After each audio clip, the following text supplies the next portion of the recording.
ఒకసారి నేను నా భార్యా బిడ్డలతో కొండకొచ్చాను. కొండకొచ్చి ఒక్కసారే దర్శనం చేసుకున్నాను. మర్నాడు వెళ్ళిపోవాలి సాయంకాలం. ఎందుకో ఇంకొక్కసారి స్వామిని చూడాలని మనస్సు తీవ్రమైన పరివేదన పొందింది.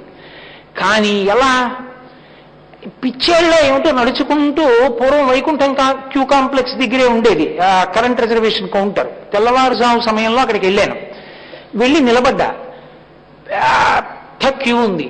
పెద్ద పెద్ద టికెట్లు కొనగలిగినంత స్తోమత అప్పుడు నాకు లేదు. ఈశ్వరుడు ఇప్పుడు కొంత ఇచ్చాడు. అబద్ధం ఎందుకు? ఈనాళ్ళు ఉద్యోగం చేసి ఓ 5,000 రూపాయల టికెటే కొనుక్కోలేనా?